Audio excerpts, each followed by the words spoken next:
Hi. Yeah, I just wanted to talk about one of my least favorite form of apologism for Islam. And that's like, well, the Bible says that too. And if I'm discussing Islam and I'm discussing something I find wrong in Islam, and you come back and say the Bible says it too, it's like, well, big deal. We're talking about what's wrong with Islam, not what's wrong with religions in general or the Abrahamic faiths. So if you want to have a discussion on comparative religion, we can have that. We can point out things that, okay, the Quran says this, what does the Bible say? Take, for example, a woman being a virgin on her wedding night. In the Quran, if a woman isn't a virgin on her wedding night, she gets flogged.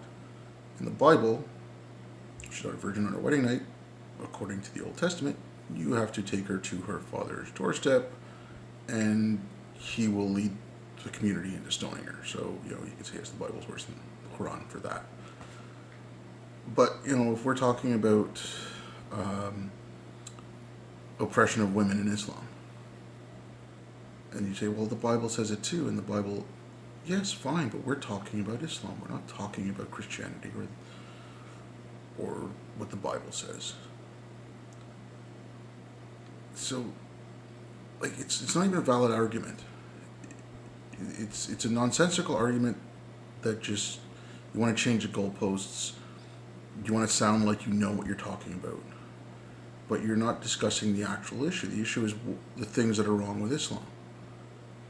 And another thing with the Bible, does the Bible say this? Does the Bible say that? Or the Bible also does it as opposed to the Quran?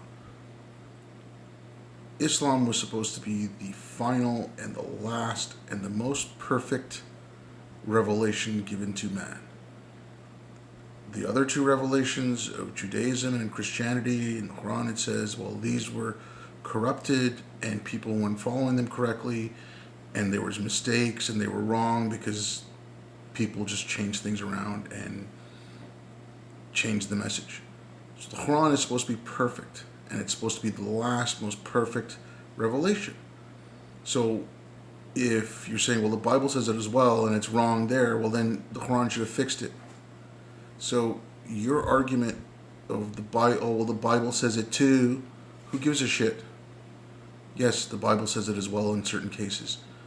But we're having a discussion about Islam. We're not having a discussion about what other religions do.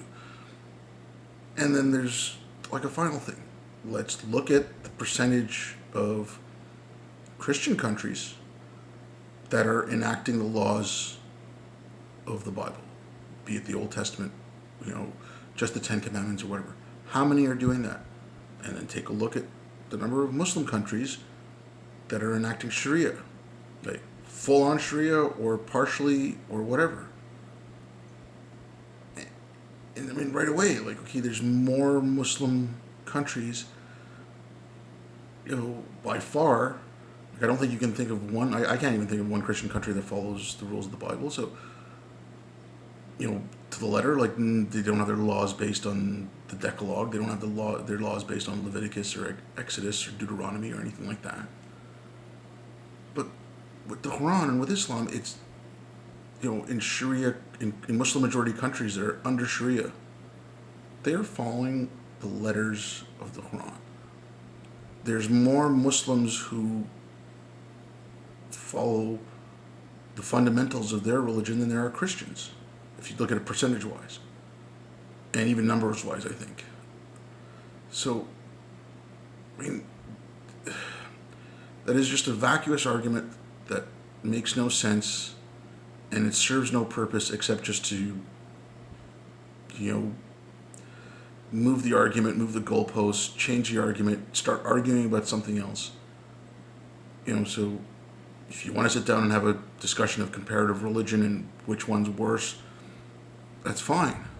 There's a place for that, and it's a valid discussion to have. And it's the same thing. If someone was criticizing things that are done by Christians, we can argue that. We can say, yes, it's wrong, and it shouldn't be done, and it shouldn't be based on, theology, and here's why these Christians, like in Uganda, the persecution of homosexuals. based on Christian doctrine. I mean, we can discuss that.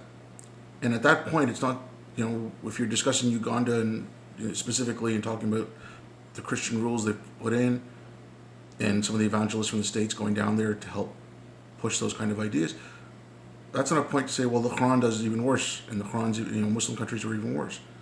Yes, they are, but we're talking about a specific topic. So it's the same thing. So when people are discussing Islam and they're discussing the problems within Islam and the problems with the tenets of the faith and the problems in the Quran, just because it's in the Bible as well doesn't solve the situation or doesn't make what's in the Quran any better. So I mean, this is one piece of Muslim apologism that's got to go away. We don't need it.